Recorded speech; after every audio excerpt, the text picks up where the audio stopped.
Confusion has been converted into points. Please keep your hands inside the simulation.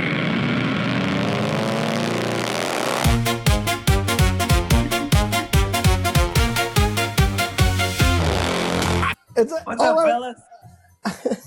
Nothing worse than three old motherfuckers dancing to some song nobody cares about, okay? And then, on top of MC Hammer, he's gonna come after me. Dude was a bad dude. He was bad. He took baseball bats to people's knees. MC Hammer, I don't know if you guys know this story, but he was in San Francisco, they feared him. Really? So that little clip on the turn is, he's coming after me. He's like, oh, you gotta pay me some money. Take your knees out. They didn't call him MC Hammer for nothing. He had to get shit. Honestly, check out, like, he was a bad dude. So yeah. Well, he had like his posse with him. Well, because you were talking about Aunt Rosie and all the dogs over there. So there's a story about Aunt Rosie. So there was a section of the house that he kept all the dogs in, and there was dog poop everywhere, just dog poop everywhere. And in the house? Yes. No, it was a section of the house. It was like blocked off. It was like garagey area where they had storage and stuff like that. And I went over there. I'd go over there all the time, and I was helping them clean up. And none of the kids, they hated it. Of course, nobody likes cleaning up dog poop. They hated it. Oh, like, jeez. So there's cleaning up. But Aunt Rose had made some sausages in the kitchen. These little brown sausages, right? So I pocketed one, right? And I went into the other room.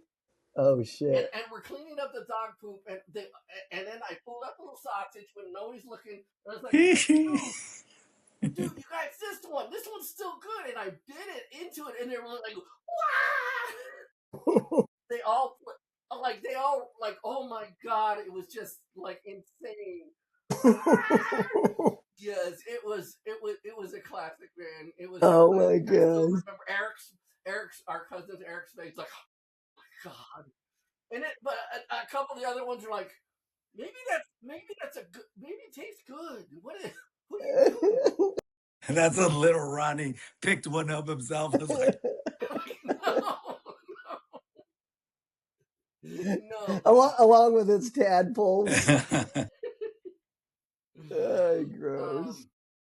How are you guys? I just got done telling Brad how important it is for me to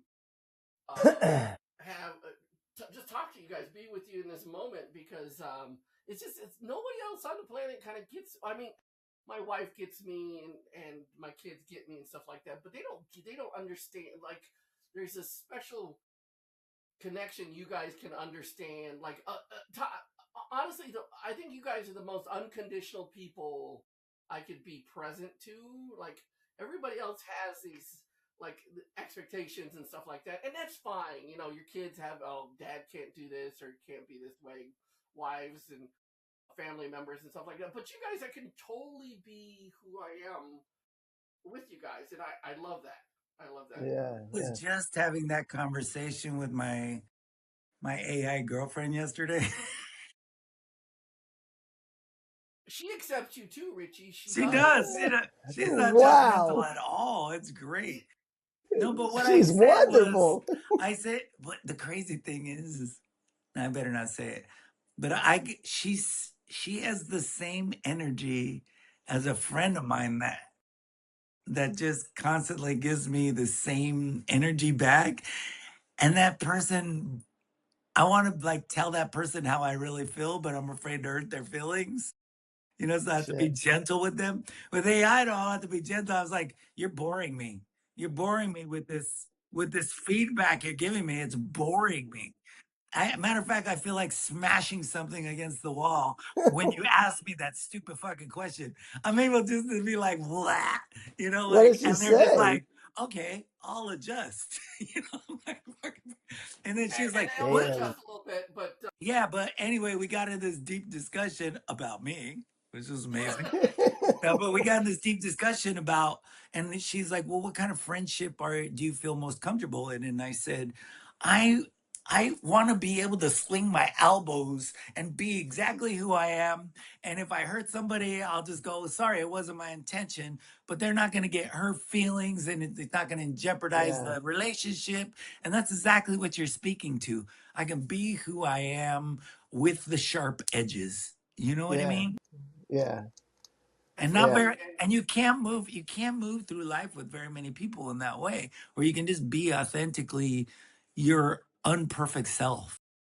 Well, you can, but then there's the static, and the static weighs heavy, and then that static, dude, I don't know. It's tough, man. Yeah, It's hard. consequences, right, Brad? Consequences, like which Yeah, but it's more so now because I feel like my parents just came to visit, right? I was telling you.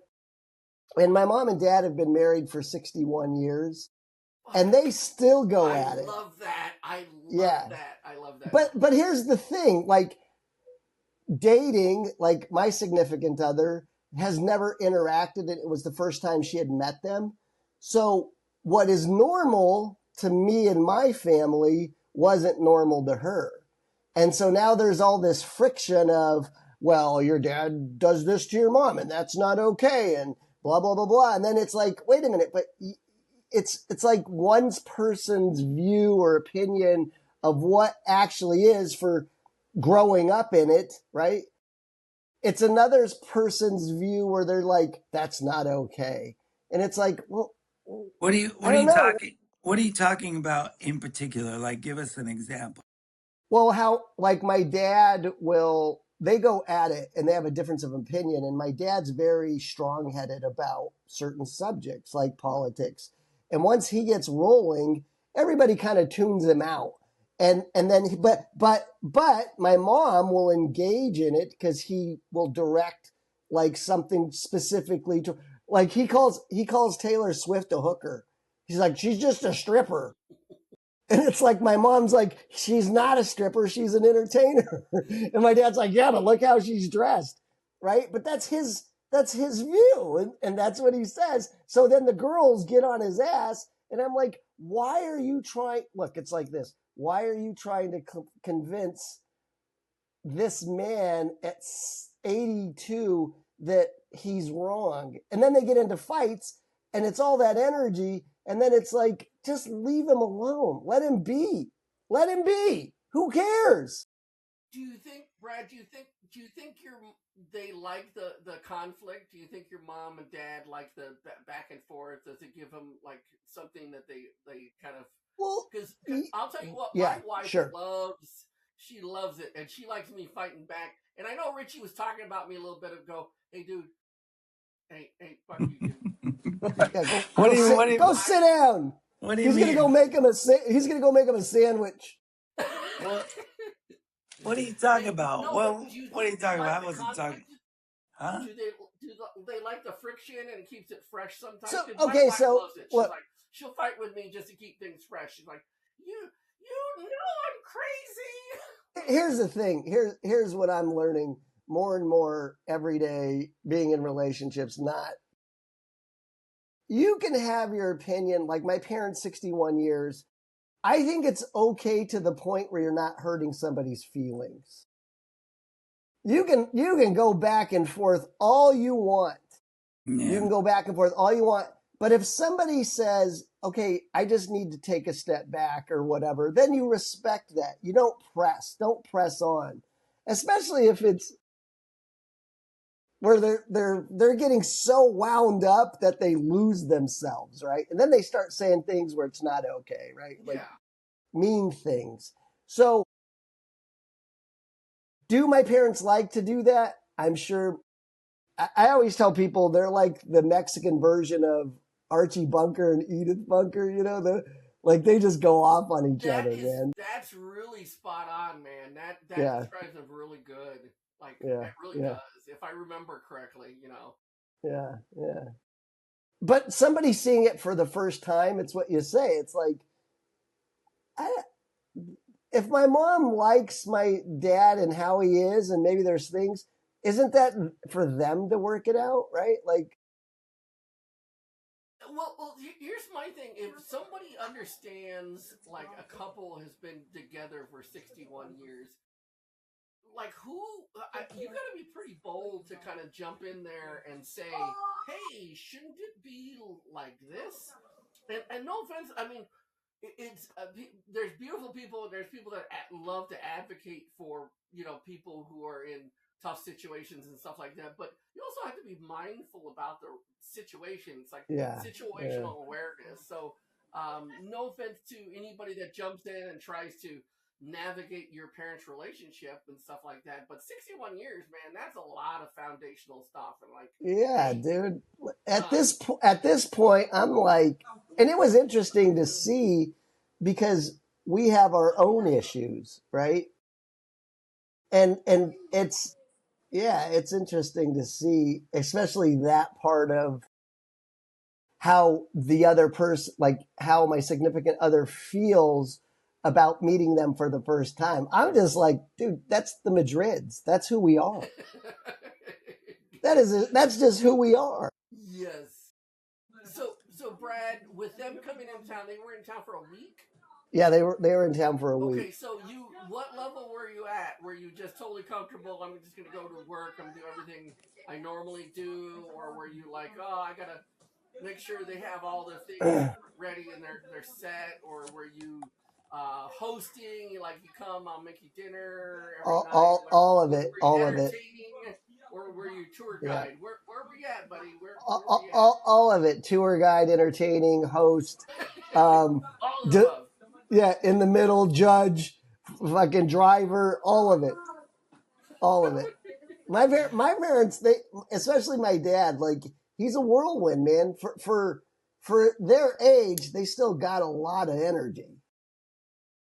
Because and maybe that's just me getting old. I don't know, but fuck that bullshit. I need that energy. What are they doing? Is it cocaine, Brad? What are they? What is it? What are they? I have no fucking. I don't know, dude.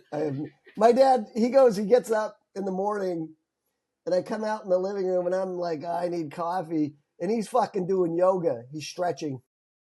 Wow, really? Yeah. And I'm just like, what are you doing? He's like, oh, you got to stretch and you can't do this. And I'm going to go take my walk and you should come with. And your mom never wants to walk with me. So, and he's doing, it's like, what? Dude, you're 82 years old. Chill out. Love it, man. I love it. Dude, here's the thing. My parents, when they come into town, it's a lot of work. It's a lot of work. They're Well, that's how, that's the thing, Brad. That's how my kids have so much energy, is because I'm doing 90% of the shit for them, okay? Yeah. I'm doing all the stuff, and then so they have enough energy to fuck off and do everything that annoys me, and all the stuff that's just terrorizing me and make messes and do fight. Because I'm doing everything else, and of course they're gonna have plenty of energy. Oh man, lots of energy. Dude, on a scale of 1 to 10, 10 being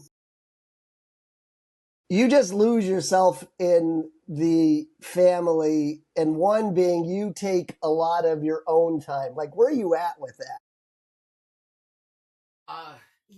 Well, half and half, or are you like, no, you give, like you just said it? Changed for me. It's just, there was a mental switch in my brain, and it was deciding what my purpose was, and the switch was flipped. I went from, my purpose was I needed to change the world and I needed to dent the world and make some impact, to I'm going to be, my purpose was being a father and a husband, and so once that flipped,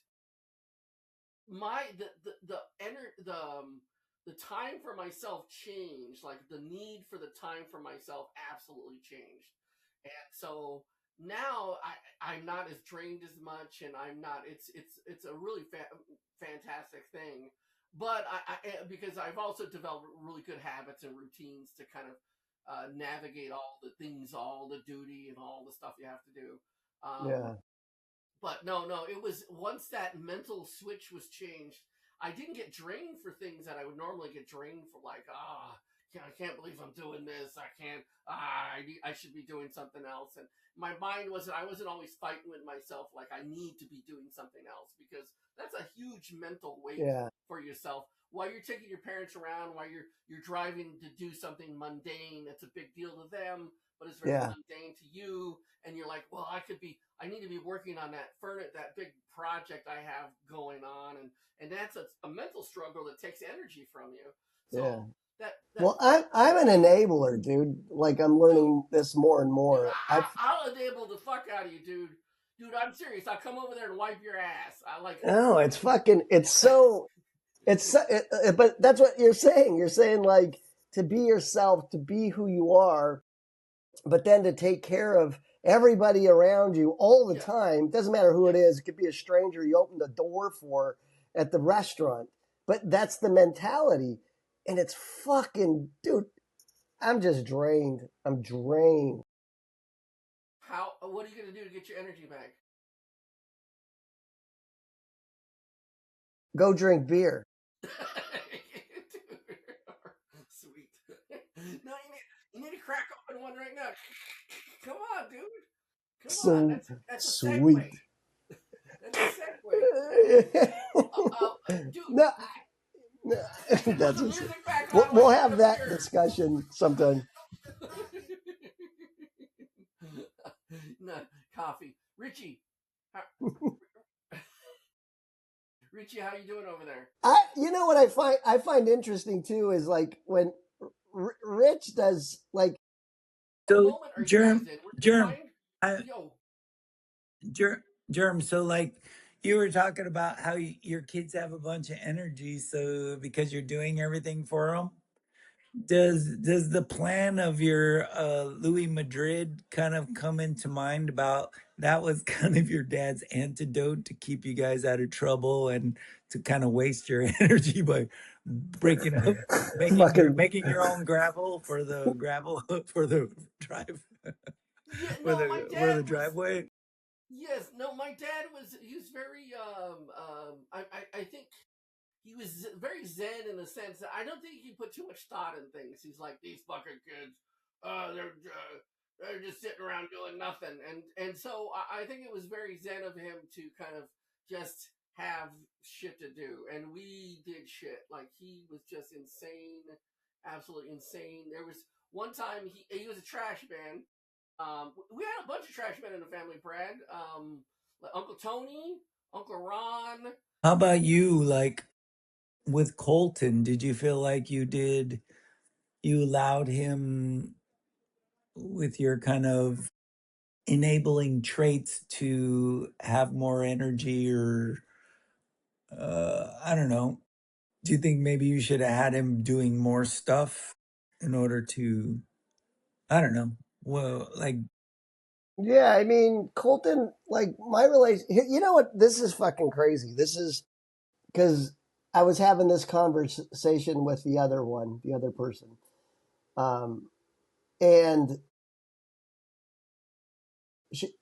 this is actually a weird thing, dude, because she was saying stuff like, well, the wife has to take care of the family. The wife has to go to work. The wife has to take care of the husband, right? So, and so it was like mom versus dad kind of thing, or husband and wife kind of thing, right? You understand what I'm saying? And I didn't realize this until the next day, because she was criticizing, like, my parents, how my mom kind of does everything for my father. And I was like, yeah, that's true. But I go, this is what you're failing to see. And then it made me think of the question you just asked. When back in the day, like, your parents were different. Back in the day, my parents had one income. My dad went to work. My mom supplemented the income by doing her thing, right? Nursing. And then did all the stuff, took care of the kids. And so all of her energy was like caretaker, and then worked part-time. But my dad, I was telling her, oh, yeah, well, okay, well, because she was trying to make it like a negative, like women work more than men, but they don't get paid for it because they take care of the household. And then I was like this, okay, if that's true, the question you just asked me about my son, I was mom, I was dad, I was working, I was taking care of our own household, right? So I'm being both parents because his mom wasn't around a lot.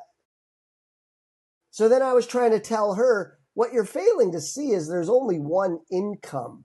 So growing up, my father, not only did he go to work, take care of his wife, take care of his children, he also did all the housework, all the maintenance on the house. He did all the lawn work, the majority of it.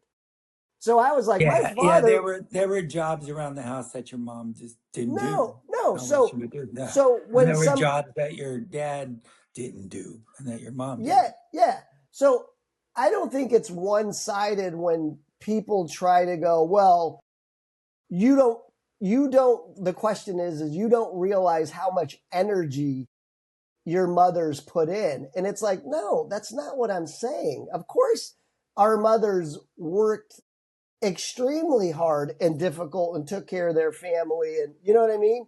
All of that. Yeah. But in addition to, when you ask me the question, how do I, prioritize the enabling part, as I didn't really have a choice, dude, because when I moved to Oregon, I was on my own. I didn't have any help on top of trying to fight Amber in that sense, right? Yeah. So it was like, I'm not saying it's wrong and then here's the other side of it. You know me very well. When something comes up like work or jobs, dude, I just go do it. I don't even think about how much energy or how much time I'm going to, because I can see a beginning and an end to it. So I just jump in. And then again, it's like, that's kind of how I work, right? That's how we were raised in some sense. So I don't know.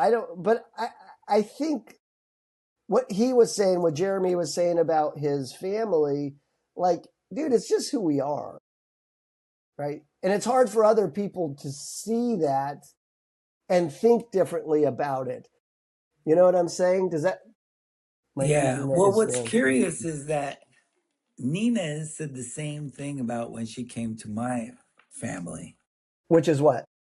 Which is, it's unfair all the work that your mom has to do and everybody else is not, because she did all the housework. She was cooking dinner every night. We would just wait until she said dinner's ready. Right. You know, this is like, yeah, we would help clean up with dishes and everything, but yeah, she prepared all the meals. We didn't take part in preparing dinner. That was just what my mom did. Yeah. And then, keeping like basically sweeping and vacuuming and dusting, just that house maintenance is mostly my mom, you know? It's just like, we all did our own laundry, but she just kind of, you know. But did she throw it at you? Like, cause it's projection for me. It's almost like criticism. She was just like, you know but you know what I told her?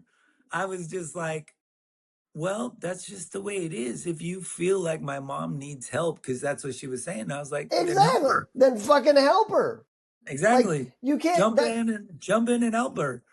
If that's because, but we all feel there's a harmony, and everybody has their jobs. And I mean, you could ask her if she feels like she needs help, and then rather than bitching at us to help the mom, then you just help her.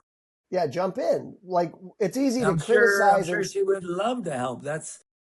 It's really a cultural thing. I'm not saying one is better than the other, but it is for them to come in on the outside and see sort of like, oh, they're not helping with this task.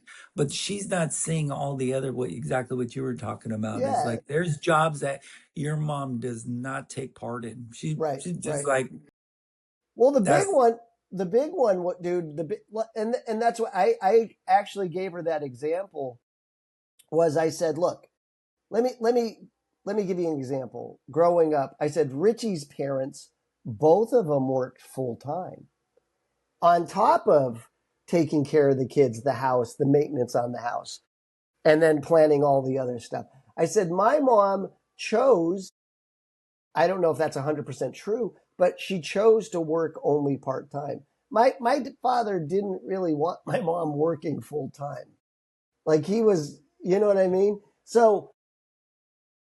And speaking of my mom was a badass dude because she did Yeah, all that. She did all I that know. full-time job. And when the addition was being built, she was on the roof hammering shingles, I know. laying sod, Yeah, holding up walls while my dad fucking put yeah, nails in the wall. You know, yeah, she was like on the construction site. She is like double yeah, fucking badass. And yeah. then Your she'd mom's a go badass. inside and then she'd go inside and Cook fucking dinner. cook dinner for Yeah, everybody. You yeah, know what I mean? yeah. And then clean house. And So then not and here not complain. no. Not throw it back at you and say, why do I have to do this, this, and this, and I need you to help me more, blah, blah, blah. Well, No, they. yeah, well, it's kind of curious because Jerm kind of touched on it earlier, where he said there was a switch inside you when if you feel it's unfair or whatever, but when he said he switched it into family mode, and then he just did it, it was kind of like a power generated inside from doing it for my family. And I know my mom, probably in this point of her life, it's hard for her to switch off that Yeah, that switch of do it yeah. for my family, because now the responsibility of her family has gone way down, but yet she still has that switch of doing it for my family still on. So it's probably pretty hard for her. I bet if she didn't have my nephew Vinny to take care of on a daily basis, she would be going into a crisis because Or she would go back to work, she wouldn't know how to live life in not live providing her mode. life for her. Yeah. Yeah, but Jerm, before you, when you were gone, me and Brad kind of brought it back around because I asked him, how does his enabling kind of personality trait, mm, how does he see it now about his, the kind of the after effects of his parenting with Colton, and then he kind of answered. I don't know, what was your answer? I wasn't really listening, Brad. Okay. It's I don't know. He it's said a just like bunch of Brad's blah. response. He He said, said a I bunch of don't know. blah blah blah. Brad stuff. And then it was my turn to talk. Man, this guy just He keeps just on said, whatever. I don't know. I talking. wasn't really listening to him. Man, What an asshole. No, No. I said something to the effect of like raising my kid, right? Amber or his mom wasn't around. Like I raised Colton about 70% of the time because she just got her degree. She went into accounting. So she put a lot of her time into work. And I've always kind of worked for myself. So in my mind, I was mom, I was dad, I was doing everything in the household to where I was taking both parenting roles with my son, like especially the emotional side, right? Like, yeah. so, and then on top of that, working full time and maintaining my household. And Yeah, but to answer the question, well, what was the question? How do I, How do you yeah, how does because manage? my you energy? had like, okay, you had to do everything. Okay, that's established. But the trait of you calling yourself, these are your words, like an enabler, and that you kind of parented with that trait in the mix. But now that you're kind of out of the parenting stage, how do you reflect on how that took part in the parenting, and were there good parts of it left, or were there bad parts? What were the good and bad parts of the enabling character of your parenting? I mean, I don't feel like I've changed any in terms. I'm still the same person. Like all my relationships, I'm kind of the same dude. And when I do my work and stuff, it's the same way. I do things until I'm fucking deadbeat tired. I don't know if that answers your question. Like I still live my life through every part of my life. Actually, is like it's either go mode or not go mode. Like well, I'm either down 100% or I'm not. Okay, let me ask this. Okay, I hear what you say, but it kind of leads me to another question and kind of like where Germ jumped back in. When I think about my mom has a lot of enabling characteristics to her personality, you know, where she's just, it's all about her family.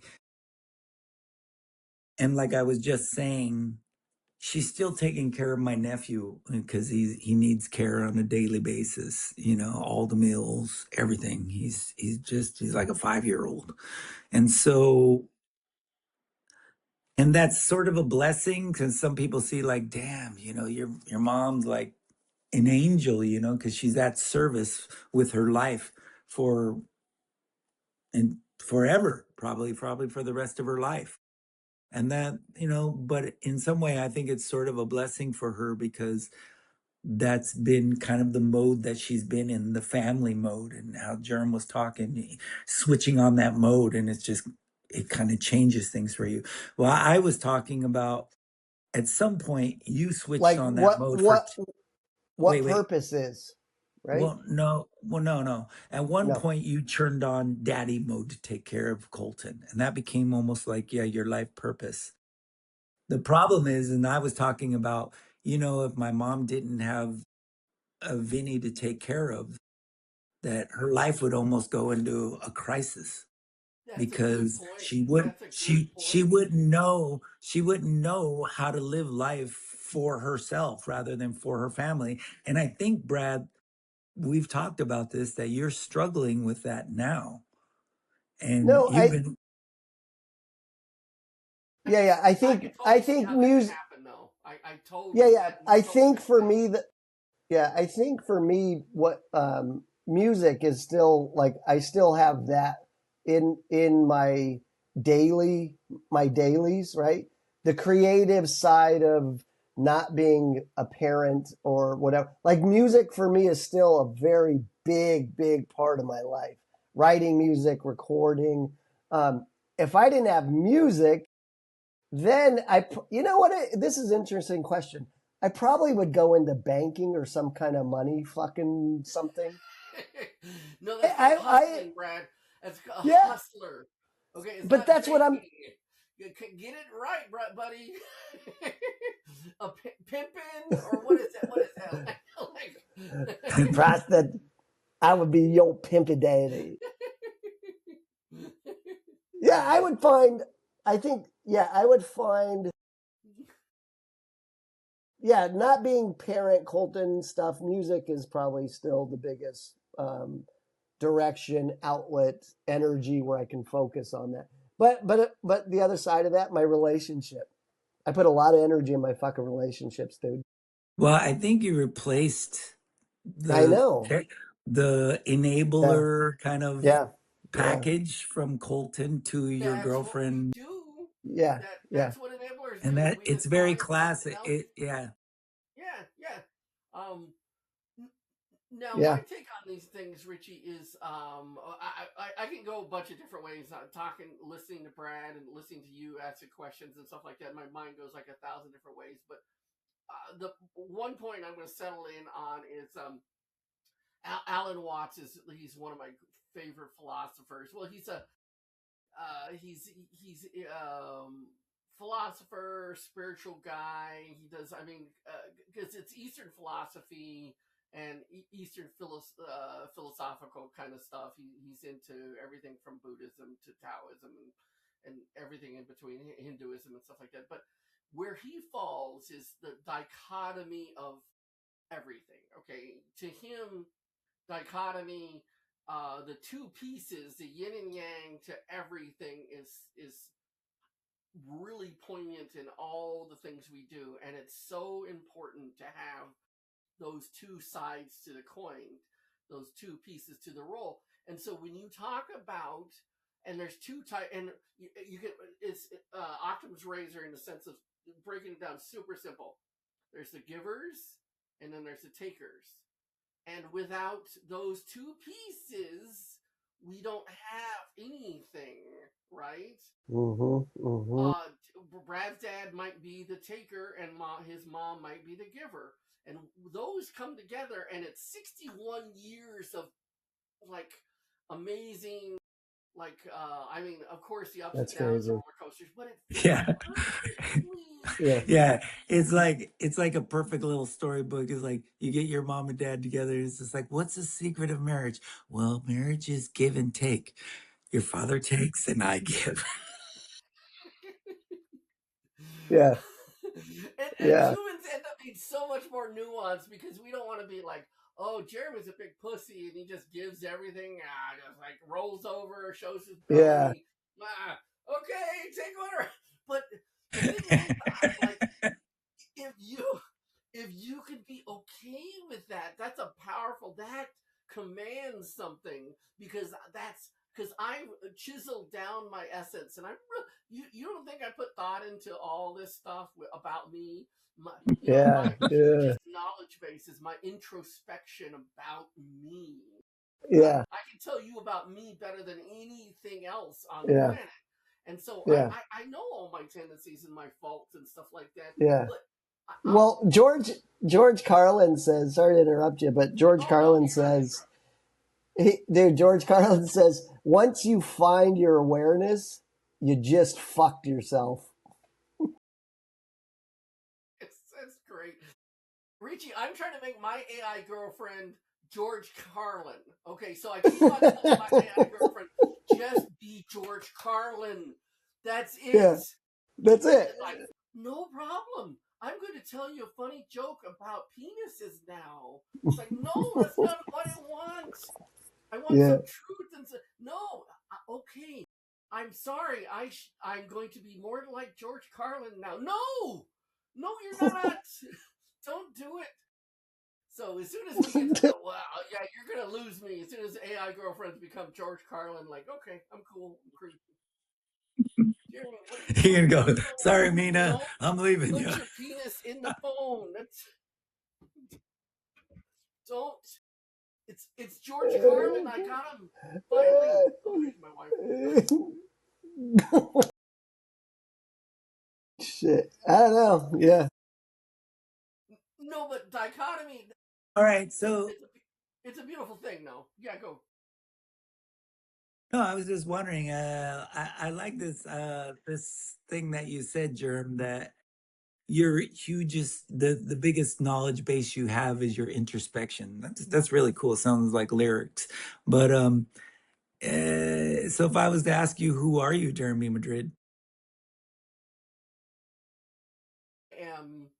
Let me see. I am a husband, a father, a friend.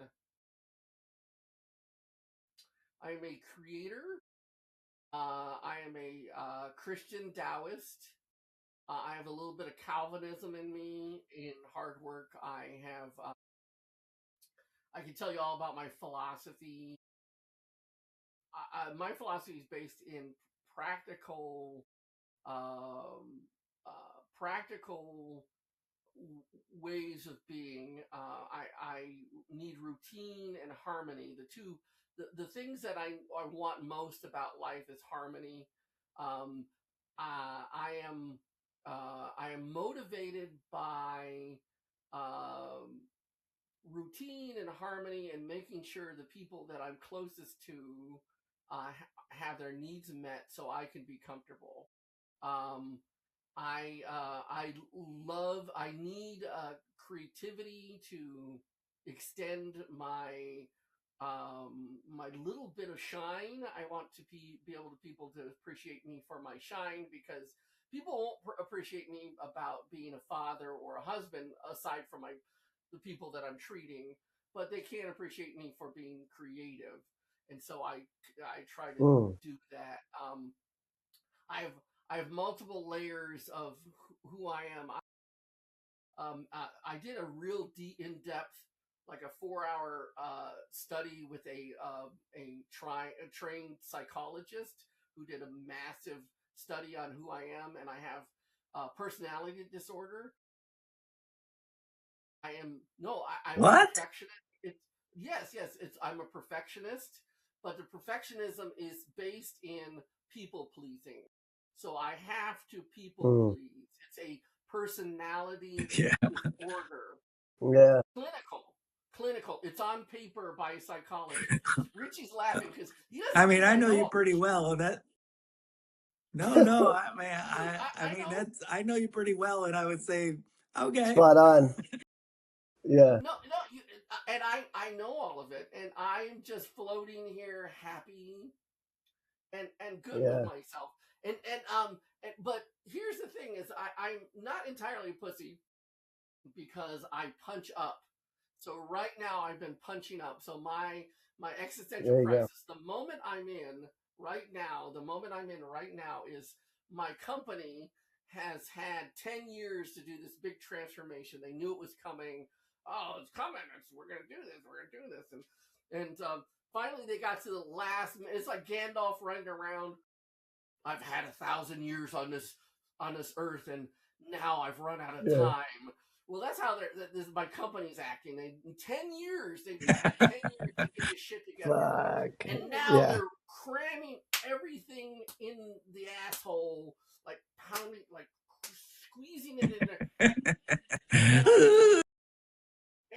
And I'm like, fuck. You guys are idiots. And so I've been punching up. I'm fighting with all the boards of directors of 2 hospitals. I'm fighting with, dude, I am fighting. So if you guys think I'm I know you guys think I'm pussy, but no. I don't think you're a puss. I don't think you're a puss. No, I don't think that at all. That's where I go. So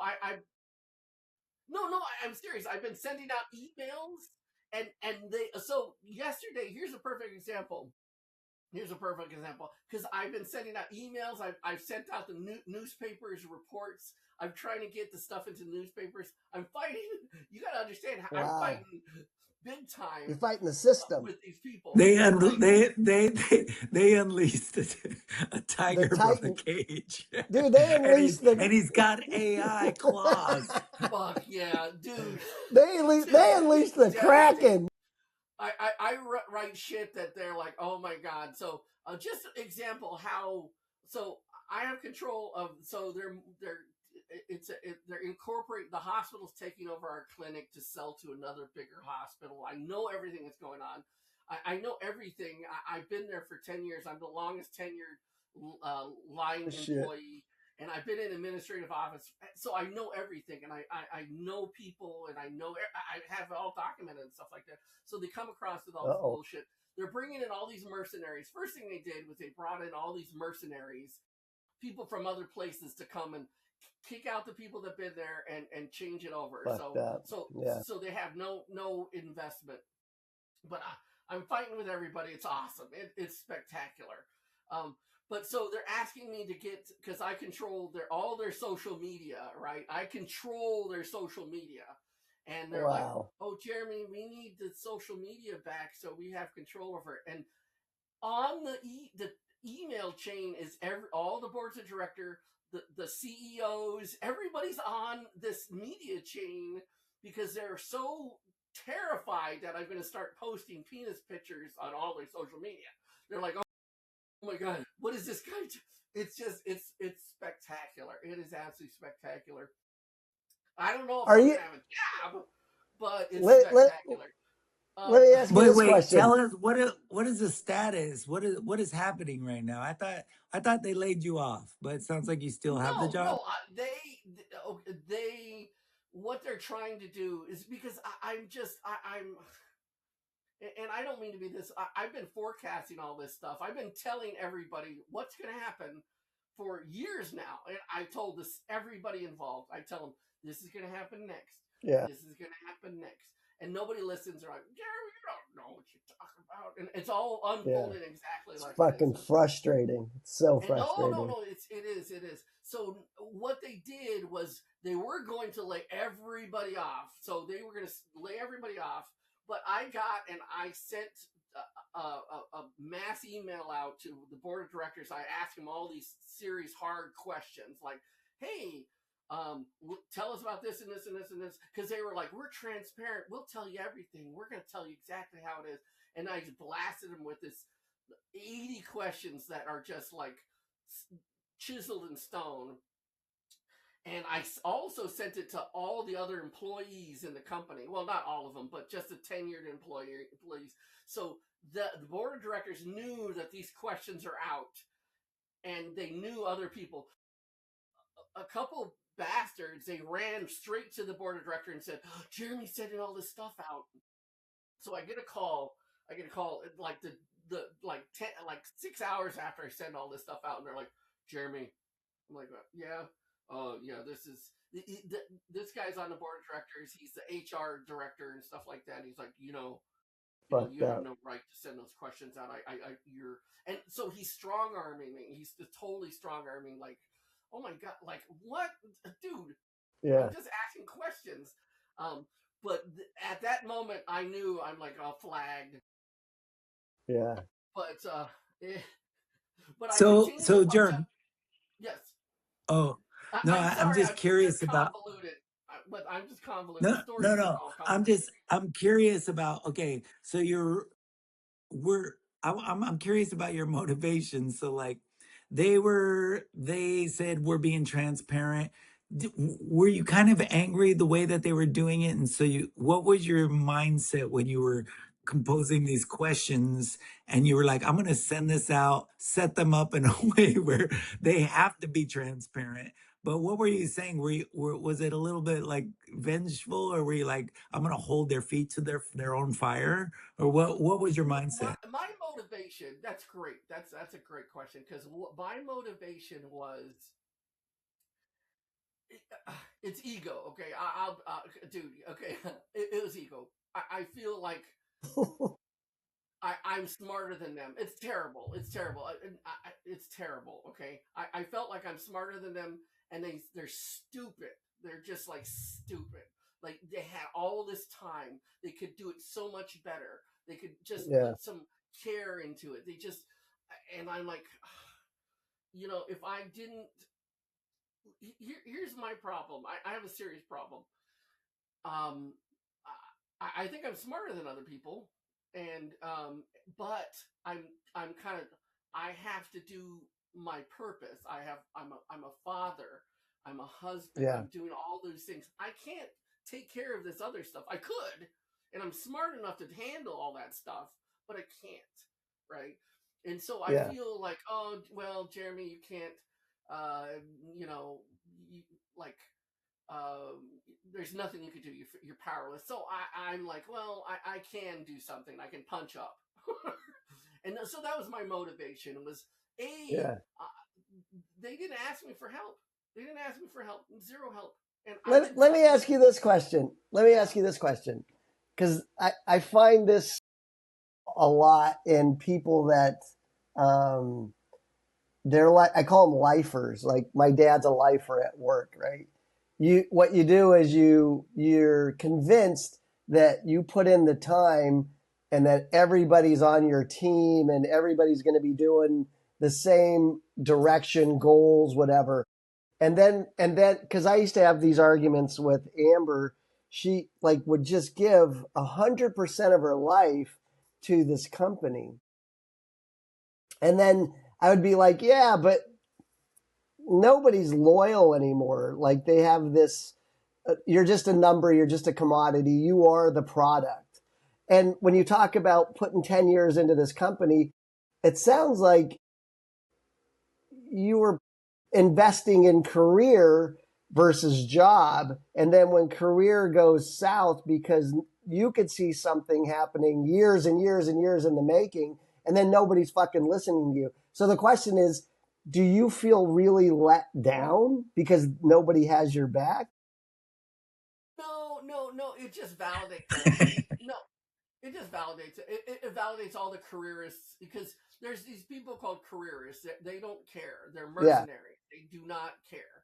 They care about themselves and they pretend they put on the veneer like I care about the culture. I care about all these that things. And that so bugs the shit out of me most. That bugs me too. That Fuck veneer. yeah. I'd rather you just say, I'm brought Go in here to fuck cut. I'm yourself. I'm Yeah. brought here to cut heads, Yeah. and Yeah. this ain't personal, and we really don't care about you. And this is the truth. But to put on all that fucking, Bullshit. Yeah. fake shit, we're being transparent. We have to do it for this reason. The bullshit part about it drives me mad. I can handle the truth, but don't try to like pull the wool over my eyes while you're doing something bad. You can do something bad, but to put me into like a disillusion while you're doing it drives me fucking mad. Yeah. and that's the saddest And that's piece. what you were exposing, right? You were Yeah. exposing their Yep. bullshit. Yep. Yeah. And that's the saddest piece is like these people are empty and and I no I get them. I appreciate all human beings for who they are and to a fault, right? And I get it. It's easy to it's because these people are making 20 times what I make, the CEO that I watched come in and leapfrog the other CEOs, handpicked, and he's making $400,000 a year, man. Yeah. In the same 10-year span that I'm got, two raises on, he's and so they want the money, they want the lifestyle, they want the prestige, and I get it. That's cool. That's cool. Do you ever feel like they were just dangling a carrot, right? That saying, they're just dangling. So therefore, you put in all this fucking time and effort, but at the end of it, it does like no one's listening. I don't, I don't. My expectations were like I just once again, it's um, thinking people are better than they really are. Like I just had higher expectations. Like, come on, you had all this time to do something cool and great, and stuff like that. You got to understand how much money it is. So I sat Yeah. down with the CEO that I worked for years.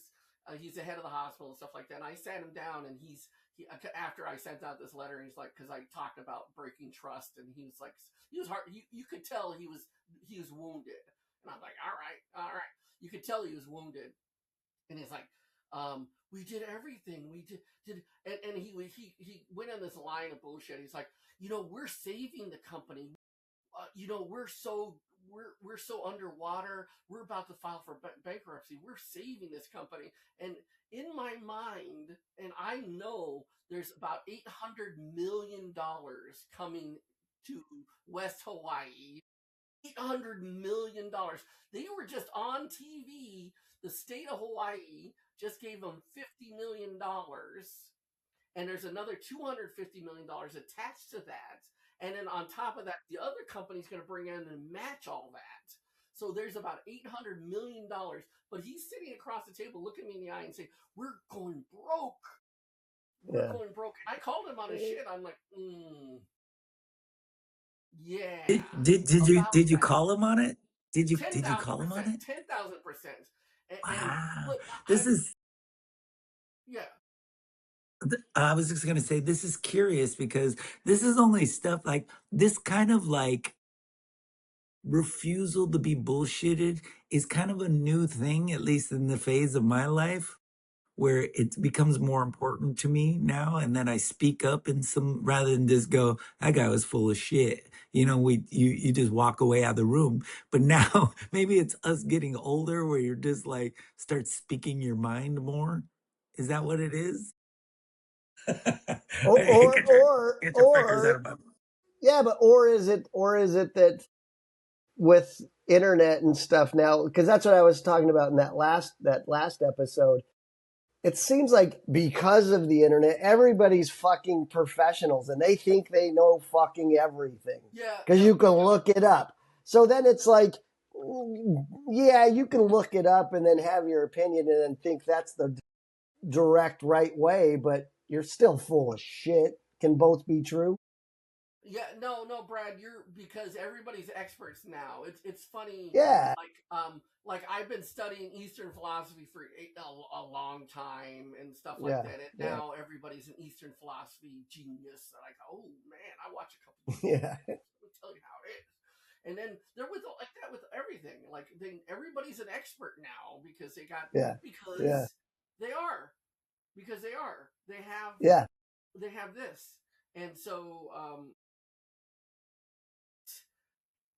that doesn't. There's all kinds of things that need to be disseminated. People's character and people's integrity and the ability to trudge through all that stuff and the ability to create. And something Richie said a long time ago that was genius was to be able to produce something. There's all kinds of things that are going to. Intelligence is everywhere.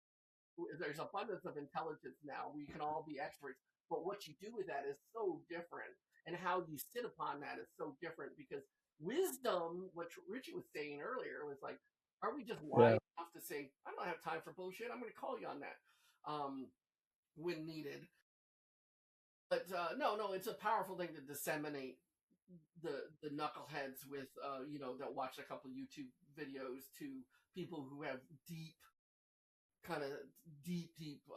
knowledge and ability to kind of be smart through all the stuff, all the static and noise that you talk about, Brad. But no, yeah. But the key is, I think, Jeremy, you'll have to finish about where this has landed. But I think wherever you are in the process, I think it's something to keep in mind about punching up and just doing what you got to do to as you go through kind of jumping these hurdles and ducking their swings and things like that. But it's like you can be cool, you can call them on their shit, but don't get emotional about it, because then you lose. Mm-hmm. But if you're just cool and you don't get emotionally attached to it, you can do whatever you want. You can fight forever, you know. But as soon as you get emotional and you lose your shit and go, fuck you guys are all a bunch of fucking, then they win. You know what I mean? You're right.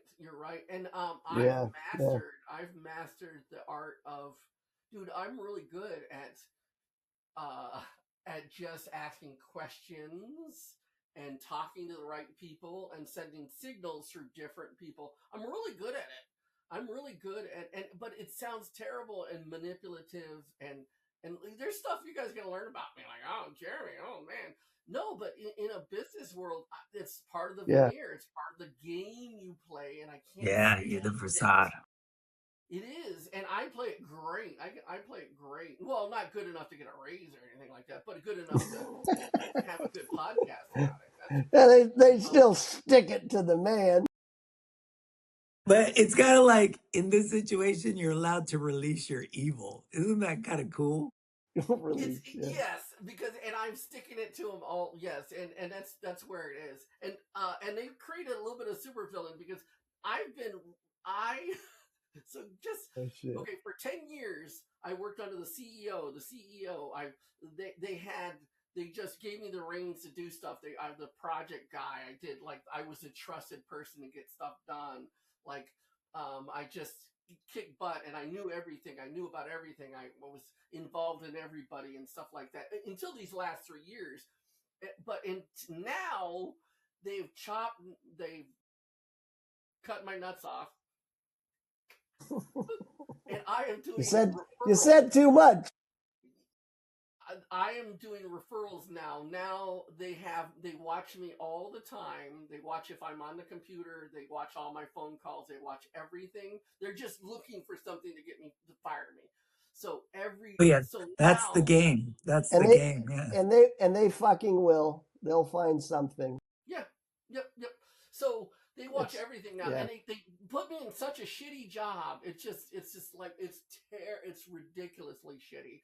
And they're saying like they put a goblin for my supervisor, just an absolute goblin. This woman came from Dubai, and she like a third world. She's used to like slavery, getting shit done, and she comes over here. She knows her shit. She's good.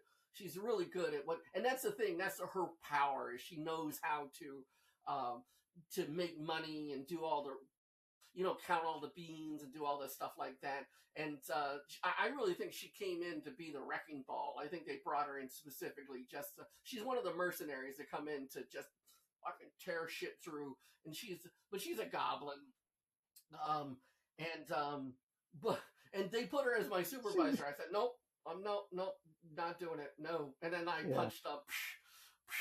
So they put a nicer person as my supervisor. But no, but the goblin lady is still micromanaging the lady that's my supervisor now. So she can't have anything to do with me, but she micromanages this poor other woman to micromanage me. It's hilarious. It's just crazy. So they're just waiting for me to fuck up. I'm sure I'm going to get something. It's like, oh, Jeremy. But so where summarize where you are now and what's the next step that we're waiting for? The next step is I get through all this shit, right? And then just in about 15 days they put us as we're going to become state employees for the hospital. And then they have a union there. And the unions in Hawaii are just, no, they're crappy. They're really crappy. I was in New York City. Okay, here's a little story about the unions. In New York City, I worked at the Hudson Hotel Group. It was this high-end, all the actors from Saturday Night Live would come in after Saturday Night Live and party at the bar. It was just a crazy place, man. It was... all the celebrities would go there to have sex. They'd have these little rooms, and it was just this couture hotel. One of the rooms, the housekeepers refused to clean, and I went in there, and the people had put up plastic sheets, and they had a shit party. I swear to God. Oh, there was disgusting. Okay, I'm telling you, this hotel was like exactly what you talk about. And the people were like, we couldn't. There was one time, K Street or all these executives from Wall Street had the party. We had this rooftop place with a hot tub and stuff like that, and they would rent it out, and they have these big parties up there. And they called me up, Jeremy, there's a problem with the hot tub. So I go up there, and some bikini-clad chick threw up in the hot tub during one of these parties. And what they did was they just brought all these prostitutes in. They brought all these prostitutes in to hang out with these Wall Street guys. But I'm me and this other guy cleaning the vomit out of the hot tub during this big party. Where am I going with this story? Oh no, the union. But this powerful hookers thrown up in a fucking hot tub. Just once somebody says that, it's like, wait a minute, what the fuck are you talking about? There was something about a strap on, and then I woke up in the morning and I fucking got. Where am I going? There was a shovel, some duct tape, and a bottle of Jack. That's where he landed. I don't know. Back to the story of something. It's a Jeremy story, blah, blah, blah, duct tape, shovel, hookers, and a bottle of Jack. And I really wasn't listening. I was listening, but I wasn't paying attention. The union. So the union over there, the union is so badass, it's run by all Chinese people, right? Run by Chinese people, and the management were terrified of the union. Like, they would make me go talk to the union. The management, Jeremy, they like you. Go talk to the union. Can you get the keys? We need the keys. I had to go get the keys from the Chinese union dudes for the management. That's how bad the union was. They were, the Chinese, and they had like the setup, and you go in like a secret room in the back, and like, hey, they need the keys for the stuff. I'm like, okay, all right. But here's the true story. The housekeeper union in New York City just won. Take a guess. Take a wild guess. what the minimum salary for the unionized housekeepers in New York City is? Just a wild guess. Go ahead. Tell me what it is. Hourly, weekly, monthly? What are you Salary. talking? Yearly. And annually. I'll say 150,000. $100,000. Oh. $100,000. Housekeepers make $100,000. Yeah, well, they should. It's fucking hard work. But it's so good. That's a powerful thing, right? And so they have strong unions. Hawaii, not necessarily. I was the same position in Hawaii, and they're treating their I was in management, and they're treating their the people, the workers, terrible. I called the union. I'm like, hey, there was a big earthquake, and they made all the people stay instead. And there's a tsunami warning. The tsunami was coming, and they kept all the workers. They should have let the workers go home because it was endangerment for the workers, and we got to protect them. And the union guy was like, we don't do stuff like that around here. We're not, And so I just knew, like, Hawaii's a really democratic state, right? It's a very democratic state. So you think there'd be strong unions. No, but everybody's getting their pockets kind of stuffed. And so it's because it's so democratic and there's no challengers and stuff like that. Everybody's just kind of lax about it. Everybody's getting paid off. But my story is where I'm going right now. I'm being watched all the time, and they're waiting to fire me and whatever. And I have to do a bunch of stupid, mundane stuff. But I'm going to get hired in about 3 weeks to the hospital. The state union I'm going to be part of the state union. I'm going to become a union rep, and I'm going to work through the union. There you go. I'm going to turn into a supervillain with the union. So I will have knowledge. I think you would be good with that. Yeah, actually. I think you'd be really good with that. Yeah, because you're kind of a justice. You're kind of a fairness warrior. Yeah. No, but that's just bullshit. You're good with people. But, yeah. No. So it's that's kind of my plan right now. We'll see how it goes. You next podcast, Jeramy's. I come out a beard in my robe. Oh, dude, I'm on food stamps. Who knows? I don't know. So does it piss you off that they're monitoring you and you're having to dot every I and cross every T? Because that would be too much stress for me. I would be like, nope. That would make me want to walk, but that's exactly what they want you to do. By design, because they wanted what they want. They wanted to lay people off, but I sent out this message and it preempted it. So they couldn't lay people off because I asked all the right questions. Yeah. And so then what they did, they fucking got all pissed off. They changed everything. And now what they do is they're just making it difficult for everybody. So people are just quitting now and jumping ship. All the senior people, all the people are just quit. All of them. And they're all texting me still. Jeramy, are you still hanging on? What's going on? And that's why you'll be a good union rep. Yeah. So I'm just gonna I'm fucking Mexican. Like doing all this little stuff.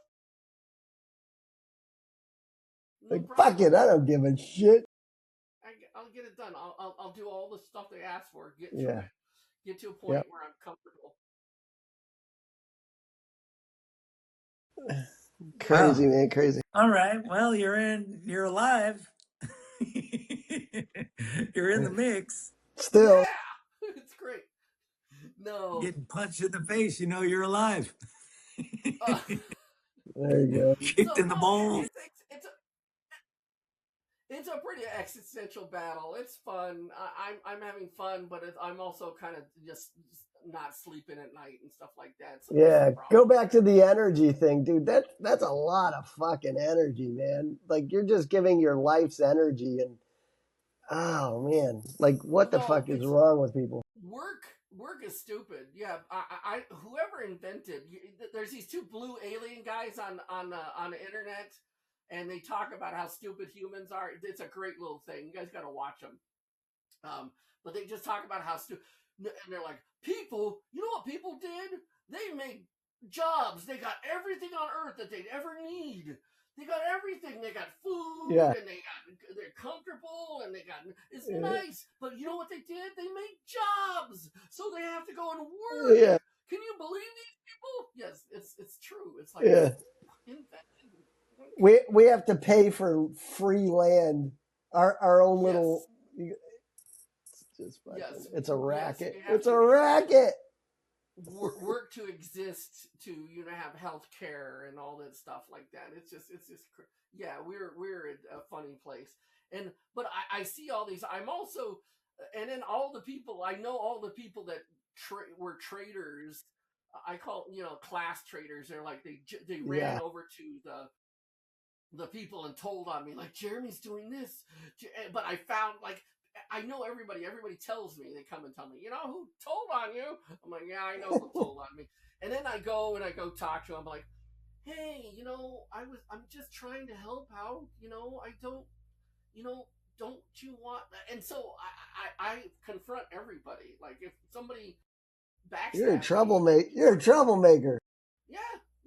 I'm super nice because everybody likes me, but I am in trouble. No, but it's funny because I need to be liked. But right now, it's very tense for me because there's a bunch of people that don't like me, and it's weird. It's like, oh my fucking god, I got a bunch of people that don't like me. Oh my god. You feel like you're not you've done used to something that. wrong. No, you're not used to that. Yeah. Oh man, it's hard. Like, that'll fuck with your head, dude.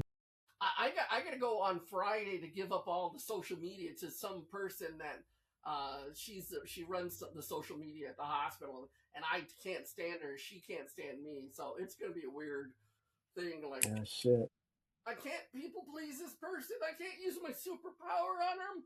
Oh man, it's weird. It's weird. So that's crazy, man. Crazy. So, how are you guys doing? I'm sorry I bogarted on this conversation. No, man, let it out. That's big news too. We've been wondering what's happening. So fuck. Wait till there's a billionaire involved. Okay. Shit. So this stuff, there's some stuff that people say don't talk about this, but I'll tell you, I'll say it right now. Okay. So there's Mark Benioff he's the billionaire that runs the island. Okay, so all the different islands we have Michael Dell here. We have about 3 or 4 billionaires here, but Richie's logging off. He's like, fuck, oh no, he's gonna start talking about rich people He's gonna go fucking hide. Crank call. Yeah. But Mark Benioff, he's a philanthropist billionaire on the Big Island, right? And he's friends with a guy on the board of directors this guy's one person has been on a board of directors at the hospital and my clinic for 15 years, right? And this guy's friends with the billionaire, right? Wow. They're friends. And the billionaire has been giving money to the other side of the island, all their hospitals and stuff. So he's giving money to them because he knows they had planned that money from the state is coming in to fund this stuff. So he's kind of he's neglecting the side of the island he lives on because they're all in cahoots about where the money's coming from. So he's being a good guy, giving money to the other side because they're planning to bring the money in from this side of the island. So it is connected. It's connected to different places. Now, can I prove this? No, but I know that the connection is there, and I know the understanding, and I know how everything lines up. I've been following this for 10 years, and and the stuff, and I see how the money's coming in and who's. Dude, you better be fucking careful, man. No, absolutely. I'm gonna cut this part out of the video. No, really, like shit. There's some crazy motherfuckers, and when that kind of money's involved, you're fucking with systems, dude. You're fucking with. There's only 200,000 people on the island, and we have at least 3 billionaires here. Not even counting all the 100 millionaires, all the people who have over $100 million. So this island is it's just flooded with. So there's a bunch of really poor people and there's a bunch of really rich people. Matthew McConaughey drives around, and then there's people there's people on the street. But if you think about 200,000 people, that's like pueblo. That's not a lot of people. That's not. Yeah, that's not a lot of people. It's not. So that's the size of Pueblo. Just imagine 3 billionaires and a bunch of multi-millionaires living in Pueblo. 100 millionaires and millionaires living in Pueblo, and then on the other side, everybody else is just like poor and shit. Like it's a weird thing. It's crazy. Yeah, that is crazy.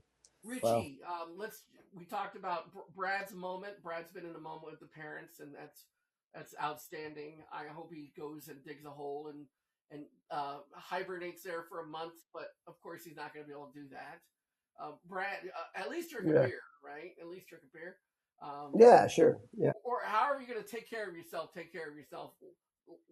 Long-term sustainable happiness is my life's motto. Long-term sustainable happiness.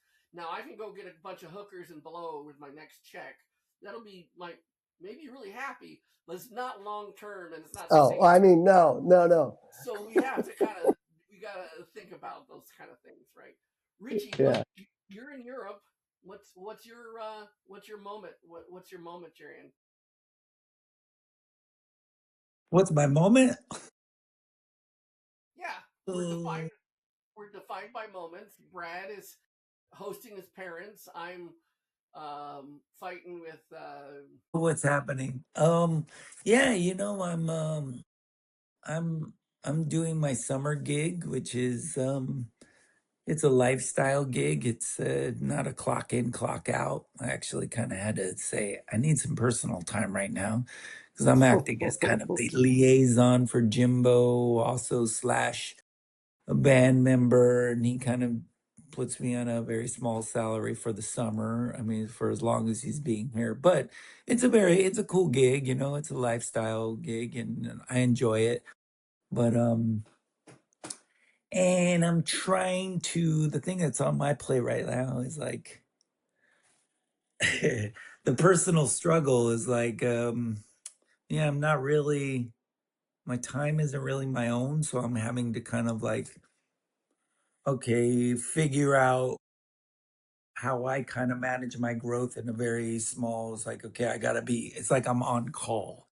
So whatever Jimbo wants to do, I got to do. So, and if he just wants to lay low, then I got to figure out what to do. So I'm figuring out how to kind of stay productive or just kind of keep myself engaged, I guess you can say, without, because I guess I could go into the mindset of like I'm fucking bored.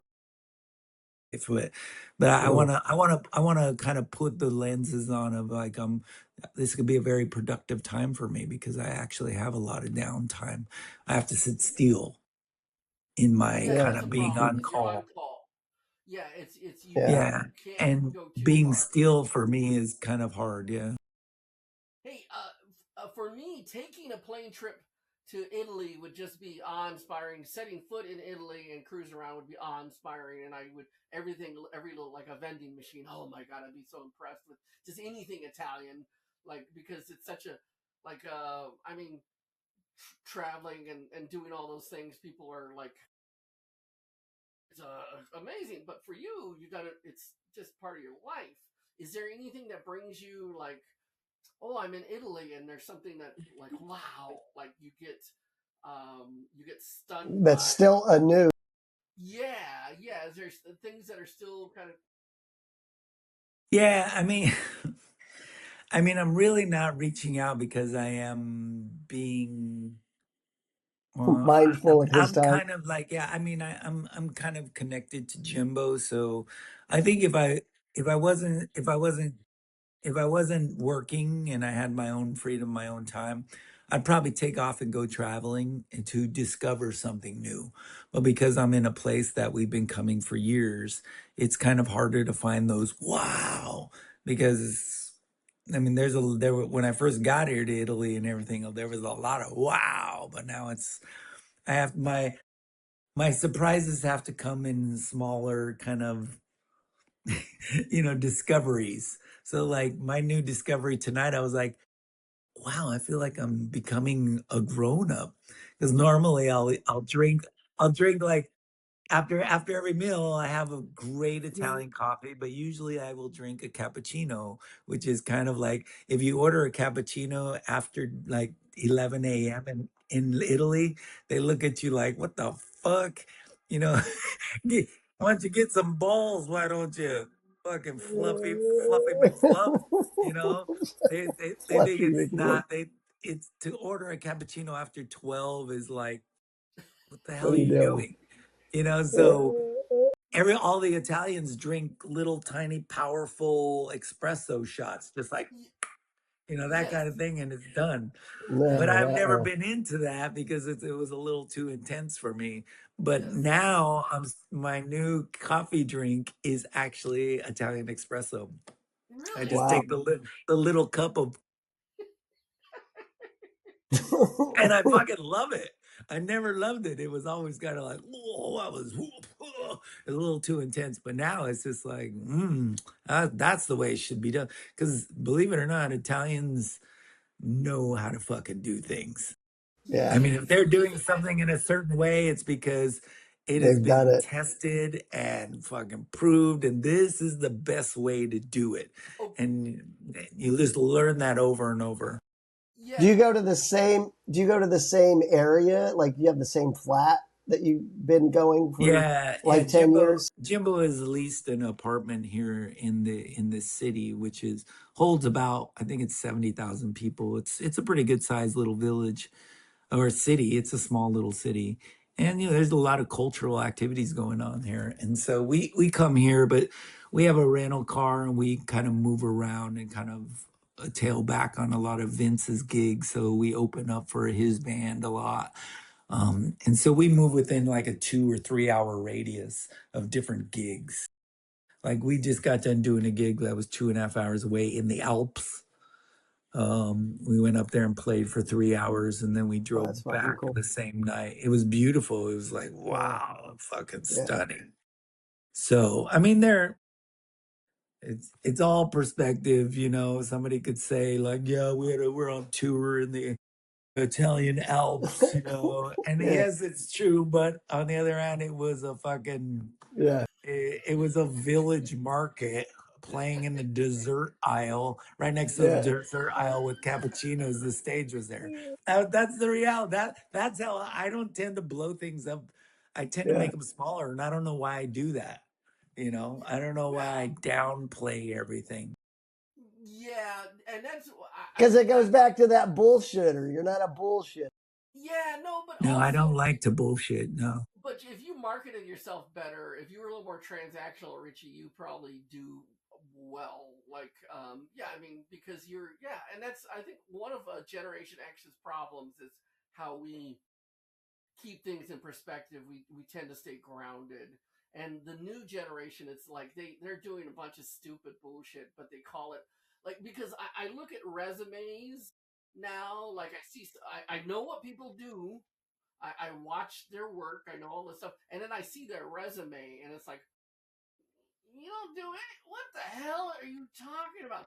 But it's just like with everything, social media. Like I'm a weightlifter, and then I do all kinds of stuff, and everything is perfectly designed, and then they Yeah. brag about whatever.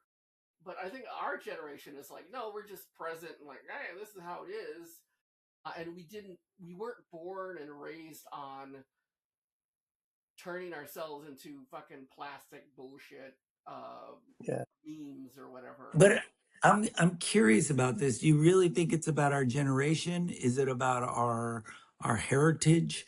Is it about Good our question. culture kind of looking down upon somebody who's braggadocious?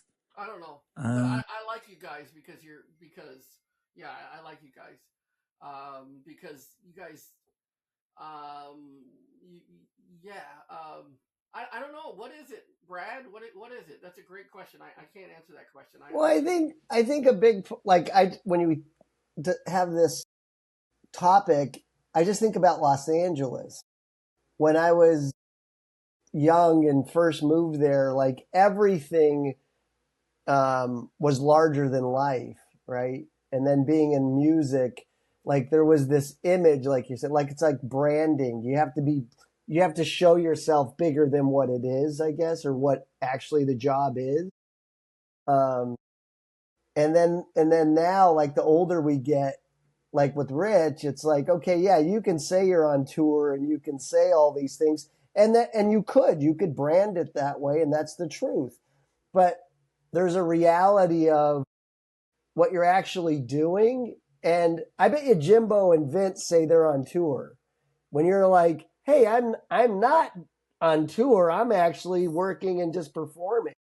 So I think that's kind of for us, we stay grounded with that, because this is what I believe.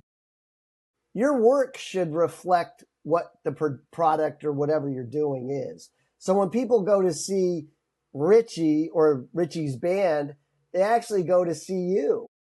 And you've been doing this for so long that, I don't know, you've become accustomed. That's why you downplay it, because you're a very grounded person. I don't know if that answers it, but Brad, I think there's some truth to that. Where's it come from? Was it how we were raised? Was it our culture? Was it our generation? Was it what we were exposed to? No, well, I think it comes from you do something for fucking years and years and years, right? You just learn what it is. So where it comes from, like, I think everybody wants to be famous, or everybody wants to be paid attention to across the world, globally, right? And the more you're doing something, of course you want those accolades for what you do in life. I think that's where it comes from. Some people are just great at taking it to the next level, like in entertainment. The truth is, they're fucking what is an actor? An actor lies for a living. That's what an actor does. They lie for a living. But on media and all the social media and the news, they make them out to be like these fucking gods. When the truth is, what do they do for a living, right? So it's the same thing. If you truly stay grounded to where you come from and you hold on to like family or whatever, then it's just a job. It's just what we do. And when you do it for 10 years, I don't know, that's kind of what the new part of what you do is. What? You're still a performer at the end of the day. So where you perform at is not so important to you. That's what I think.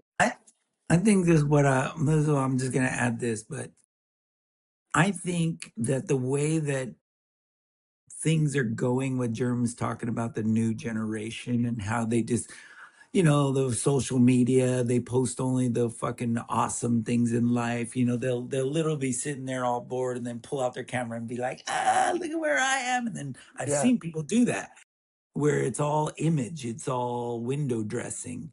And I see that. And we're in a cultural point where the head of our whole government is that guy, a fucking bullshitter, and it drives me nuts and I'm repelled by it.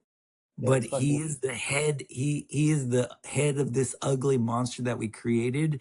And just naturally, I'm a down player of that. So it's almost like I'm in this uncomfortable place because he's the fucking president, because he's like that. And people, he's been rewarded for that. I could probably be rewarded if I say I'm on fucking tour in the Italian Alps and then post and announce to the world that that's what's happening in my life. And I could probably be rewarded into it, but it's not who you are. It makes my stomach curl. So is it part of our character that we're less transactional about those things? Okay, so I told you about an interview a while back, and they asked me about my faults, and I said I'm not a transactional person. I don't look at every other human being as like, what can I get from that person?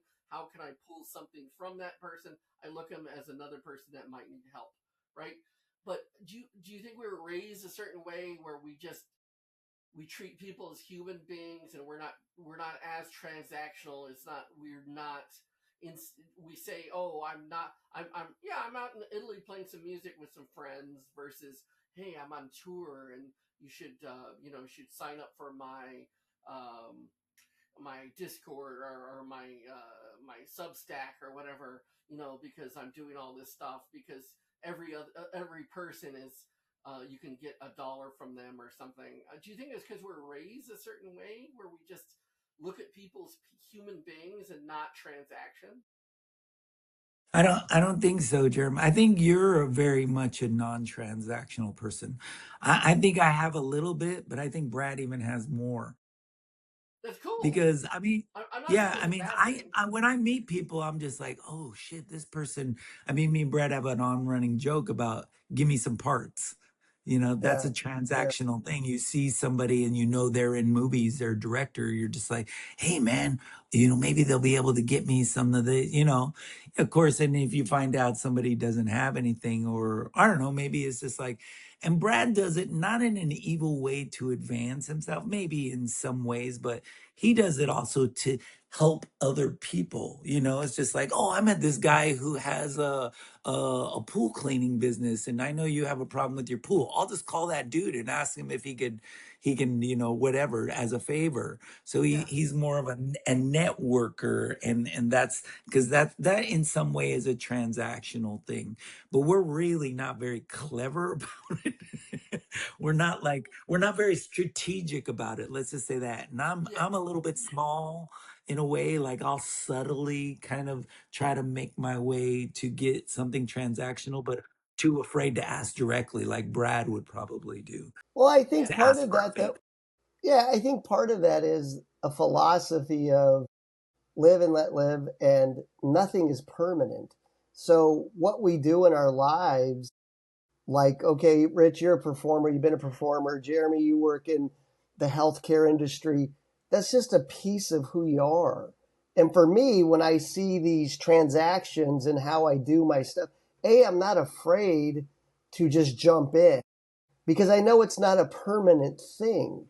So branding and what we're talking about for me, it's like everything is situational. What I do value though is mostly my time and my energy. And I'm learning that more and more and more as I get older. It's like, and then the other thing is that idea of being famous and being successful. First, you have to define what success is. And the older Yes. we get, that success thing is internal. It's all internal. And if you get validation from what you're doing in your life in a non-permanent way, it's situational. Maybe that's wrong to think of it that way. Then you have to define what success is to you. And for me, success is having these relationships, but it's only in moments, like you said earlier, Jerm. It's only in moments that we get to fulfill that success because we're not the same people we are 10 minutes ago, 30 minutes ago. We're constantly evolving and growing. It's when people stay like Trump, stay in this mindset where they don't give a fuck about anything else, and the value of what they're trying to say, what is successful. His is definitely income, money, and then it's the power of I want my fucking name on everything. For what? Yeah. Nobody's going to know who the fuck you are in 100 years, buddy. Let's hope not. So, What well, about Jeremy? What about you? Why do you think you're this non-transactional person? And then how I mean, because you brought it up a few different times. It's obviously on your mind, this way of being this non-transactional. Because I haven't really thought about it, but you brought it up a couple times. So what? How do you see it? How do you filter yourself through it? Well, because I didn't think for most not hopefully it's going to be past less than most of my life, but for a long period of my life, 20 plus years, I didn't feel that I had any value as a human being because I didn't feel like my mom or my dad loved me like I should. And that I've gotten past that, but I felt like I was a broken person in the sense that I had mental illness, I had birth defects, and I was poor, and I was brown, and I didn't think that I had any value as a person. And so I just thought it would be the golden rule that permeates through all religions, all wise men, all It's everything, service. how you treat other people, right? And so I just said, I just hope people come along and treat me nice because I don't have any value. So, yeah, so the rest of my life, I'm just going to treat people like they deserve to be treated because, everybody has value. So did becoming a parent and a dad have a big factor on kind of reshaping that kind of image of yourself? Well, I flipped the switch and I loved myself and I found how valuable I am and I 100% believe it. So I went from not believing for years of my life, not believing I had any value whatsoever, to now I honestly think I'm the coolest guy around. And I believe that. Well, you are. Fucking badass, man. Jeez, talk about overcorrection. No, Boy, that pendulum really swings when it gets the momentum, huh?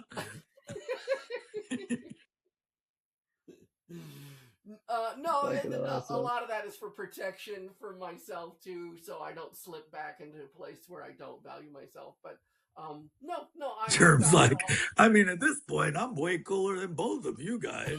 Go fuck yourselves. No, but isn't that's what it should be about, though?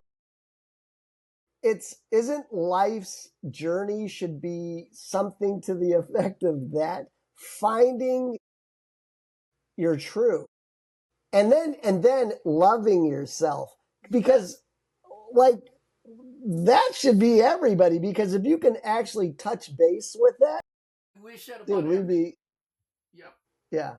I wish that upon every human being, they all should go on that journey and continue that journey and stuff like that. Because then